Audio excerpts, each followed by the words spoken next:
Weather Service in Upton, New York has issued a snow squall warning for Orange County in southeastern New York until 12:45. Another snow squall warning.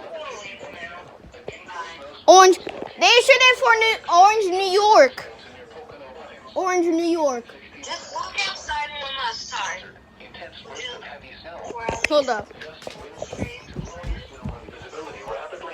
Another snow squall warning. 12 to 16, they're gonna go off. It went off once.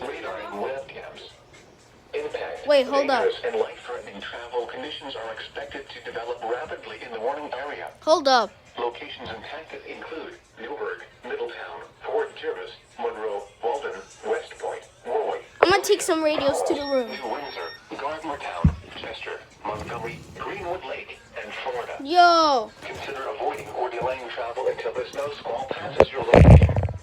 If you must travel, use extra caution and allow extra time.